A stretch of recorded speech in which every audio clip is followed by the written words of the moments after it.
वालेकुम दोस्तों, आज हम अमेरिका की तरफ से किए गए कुछ ऐसे सीक्रेट मिशन पर बात करेंगे जो बहुत वक्त तक सीक्रेट ही रहे। So without wasting more time let's start. Operation constant pack. जब वियतनाम वार में अमेरिका को बहुत जाने व माली नुकसान हो रहा था, ख़ास तौर पर फाइटर पायलट्स की सूरत में, क्योंकि सोवियत में मिग 17 अमेरिका के F4 पर भारी पड़ रहा था और इसे चुन चुन कर मार रहा था। एयर टू एयर किल्स के अलावा सरफेस टू एयर किल्स में भी अमेरिका के ये तैयारे बुरी तरह मार खा रहे थे। वजह ये थी कि अमेरिका के F4 के पायलट्स अनट्रेंड थे। इस वक्त F4 के पायलट्स को जो ट्रेनिंग मिलती थी वो सिर्फ 10 फ्लाइट्स पर मुश्तमिल थी, जिसका नतीजा मिग 17 की पायलट्स के सामने जाहिर था कि साफ शूट डाउन की सूरत में निकलना था। F4 के पायलट्स इन डॉग फाइट्स में बुरी तरह मार खाते थे, तो अमरीकी एयरफोर्स को ज़रूरत थी एक टॉप सीक्रेट डिवीज़न की, ट्रेनिंग डिवीज़न की। सो 1977 में अमेरिका ने टॉप सीक्रेट प्रोग्राम शुरू किया, जिसे ऑपरेशन कांस्टेंट या मिशन कांस्टेंट पिक का नाम दिया गया। इस सीक्रेट प्रोग्राम का मकसद था पहले से मौजूद यूएस एयरक्राफ्ट की सोवियत तैयारों के अगेंस्ट ट्रेन करना, और इसके लिए सबसे पहले एक ऐसी जगह का इंतखाब ज़रूरी था जो लोगों की नज़रों में ना आए। सबसे पहले नोएडा के एक रिमोट एरिया में एक सीक्रेट एयरफील्ड बनाया गया। फिर एयरफोर्स और नेवी के तमाम यूनिटों से बेहतरीन पायलट्स चुनना और इन्हें सेलेक्ट करके एक नई स्क्वाड्रन तश्कील दी गई, और इस स्क्वाड्रन को 4477 टेस्ट इवैल्यूएशन स्क्वाड्रन का नाम दिया गया। और इस स्क्वाड्रन में 69 पायलट, एक स्क्वाड्रन में 69 पायलट थे, और हर एक पायलट को एक यूनिक नंबर दिया गया। इसी स्क्वाड्रन को रेड ईगल्स का नाम भी दिया गया, चूँकि इन पायलट को सोवियत के ख़िलाफ़ स्पेशल ट्रेनिंग देनी थी, तो इसलिए सोवियत एयरक्राफ्ट की भी ज़रूरत थी जो कि मिग तैयारे थे। और इन तैयारों को हासिल करने के लिए अमेरिका ने स्क्रैप यार्ड और फॉरेन मिलिट्री ऑर्गेनाइजेशन से मिग तैयारे ख़रीदे, और कुछ तैयारे डिफेक्ट करके भी अमेरिका लाए गए। ट्रेनिंग के लिए इनके पास अब मिग 21, मिग 17, मिग 23 तैयारे मौजूद थे, और यूएस पायलट ट्रेनिंग के तौर पर उन्हें उड़ाते थे। सोवियत टैक्टिक्स इन्हें सिखाई जाती थी, डॉग फाइट्स करना, मेन्यूवर्स करना, और मुख्तलिफ टेक्निक्स जो सोवियत पायलट्स यूज़ करते थे वो भी इन्हें सिखाई जाने लगे, और इसका नतीजा भी खातिर ख़ां अच्छा निकला।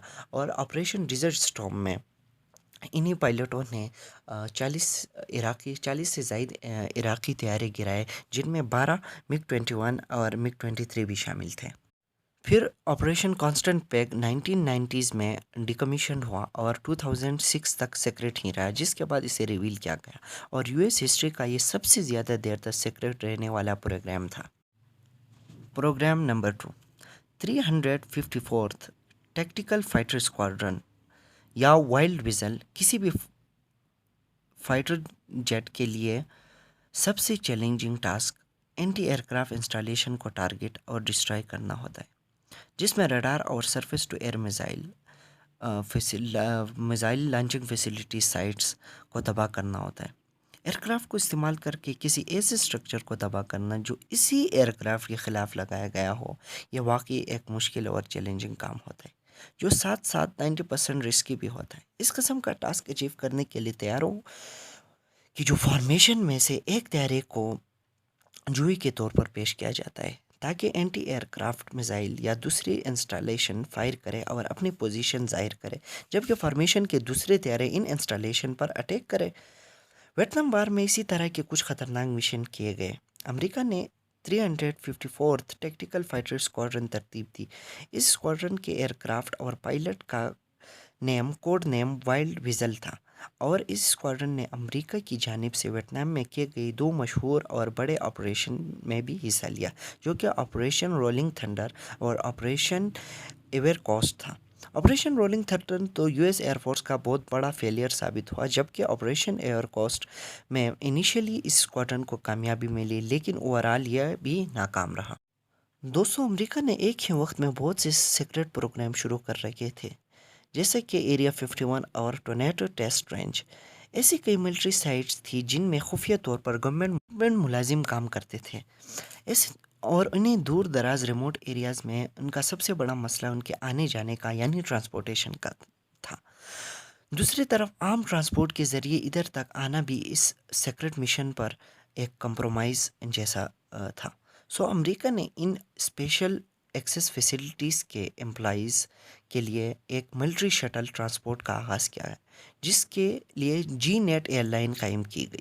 اس خفیہ ایئر لائن کے 13 پیسنجر جہاز تھے جو highly classified list of passengers کو ملک بھر کے 18 خفیہ جگہوں پر لے جاتی تھی۔ اس ایئرکرافٹ کا سارا عملہ بھی خفیہ تھا، اور جی نیٹ ایئر لائن آج بھی ایک مسٹری ہے اور اس کا کیا اسٹیٹس ہے کوئی نہیں جانتا۔ تاہم 2015 کی یہ رپورٹ کے مطابق اسے کچھ ایئرکرافٹ جو کہ بوئنگ 737 تھے، کچھ سول کارپوریشن کو دیے گئے، کچھ ایئر فورس کو، کچھ ملٹری ٹرانسپورٹ، اور اس قسم کے ایئر لائنس کی موجودگی کا تب معلوم ہوا جب 2004 میں ٹورنٹو ٹیسٹ رینج کی طرف جاتے ہوئے ایک جہاز کریش کر گیا۔ دوستوں، ملتے ہیں ایک نئی